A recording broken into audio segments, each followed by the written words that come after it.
a big story on the show that we are tracking, which is Arunachal Pradesh. And once again, China has reignited tensions by releasing a provocative list, renaming places in Andhra Pradesh. A statistic, a fact that's absolutely incorrect. In fact, it's falsely said that southern Tibet is a part of China. But India's message, in fact, has been absolutely clear. On our screens, we're putting that out. Arunachal Pradesh is non-negotiable part of India. Very clear messaging that's come in from India. Arunachal Pradesh is not a bargaining chip. It is, was and will always remain an inseparable part of India. The Ministry of External Affairs did not mince its words. It called China's actions both preposterous and vain.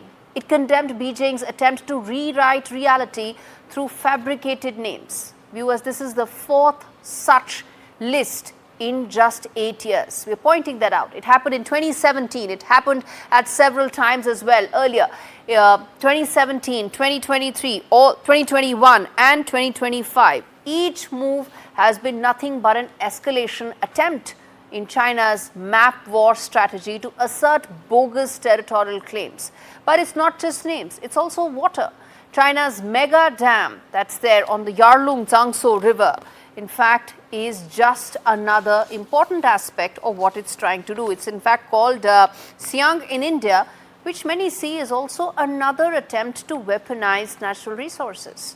With renaming games and dam threats, China may seek to unsettle the border. But India's stance remains unwavering. Arunachal Pradesh is not a claim, it's a fact. Before I get in some of the big questions, I'm going to put out exactly what the External Affairs Ministry said when it junked all these baseless claims made by China. Let's put that out. The statement that India released, where it very categorically said that what exactly is it that it feels the baseless claims that are there. It goes on to say vain, preposterous attempts to name places in the Indian state of Arunachal Pradesh. Consistent with our principal position, we reject such attempts categorically. India has been saying that again and again. But why is it that China has been making this exercise again and again? I pointed that out. Several times it has happened. And we put out those big questions as to why exactly this is happening. First up, why is China actually trying to provoke India? Why is it making the same claim again and again? Will this impact the tentative steps that both countries have taken towards normalization?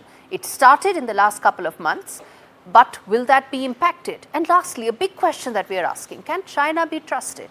It comes at a time when the Operation Sindoor took place, and right after that, China has come out with these preposterous claims. Even during Operation Sindoor, Chinese messaging and position was a wake-up call for many in India. Let me now put this question to both the guests joining me on the show. Lieutenant General Rameshwar Roy, who's a defense analyst. Also joining me is Mahesh Sachdev, former ambassador. Thank you so much, gentlemen, for speaking to me on India Global today. Mr. Sachdev, let me ask you this from a diplomatic point of view. The fact that India and China, after Galwan, they had a long stretch, 4.5 years, but there was a complete both sides in terms of any diplomatic relations, there was no progress whatsoever. A thought started about 7 months back actually. Do you think that will get impacted by China's messaging, these recent efforts? One, how it took a position in favor of Pakistan during Operation Sindoor, following it up with these messaging that's coming in right now. Thank you, Gaurie. Glad to be with you on this channel. I think you asked a very important question, and both India and China are ancient civilizations, and we do not act in a hurry. India has reacted fairly categorically, denouncing and rejecting these changes in Chinese nomenclature of the cities or towns in Arunachal Pradesh. And one should point out that Chinese language, being particularly nuanced, has no proper nouns. So a name like Gaurie cannot be written in Chinese script. It has to have a phonetic version of or equivalent, and it may become Gao or it may become something else. My name has also been very pronounced differently because it cannot be written as Mahesh Sachdev. Be as it may, Chinese current motives in this direction could be due to various reasons. Uh, I could also link it to South Asian Federation Football Cup that is taking place in Arunachal Pradesh right Okay. now, with Nepal, Bangladesh, and India, and another country, I think Bhutan, Yes. taking part. Then you also have recently concluded US-China trade talks, where Chinese seem to have got some headway by having Trump to agree to lowering the tariffs. Okay. So now China is back. Then again, it may be intended to keep us off balance while No, no, sir, we but have you had can't, a no, no. I take what your ceasefire. point is, sir. The only thing is you can't throw India off balance by coming out with the same trick every couple of years. It's the same trick that they keep coming out with.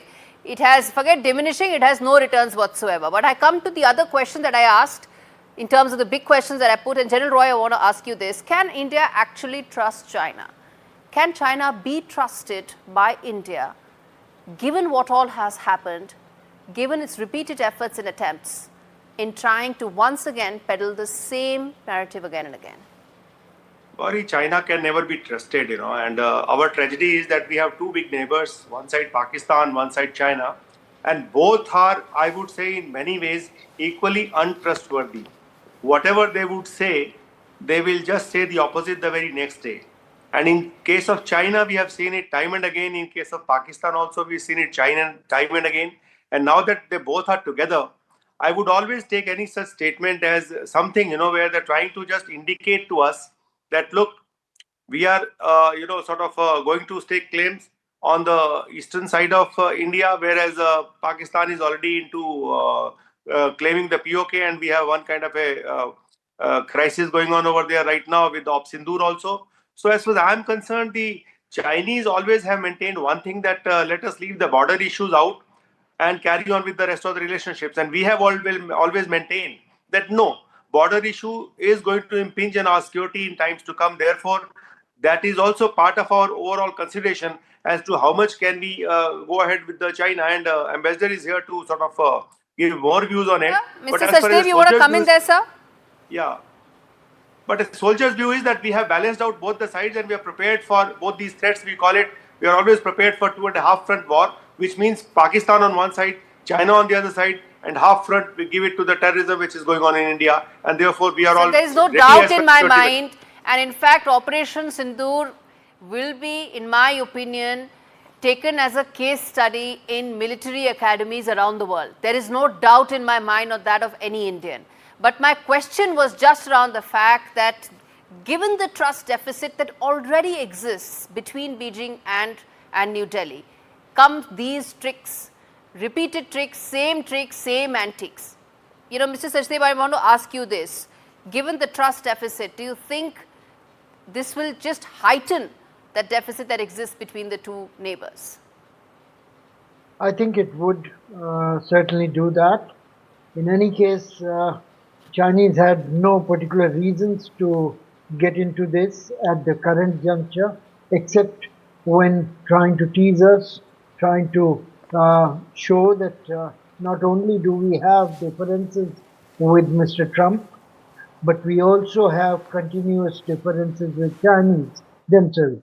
So our attempt to sort of count Mr. Trump and United States on in our corner is they try to poo it.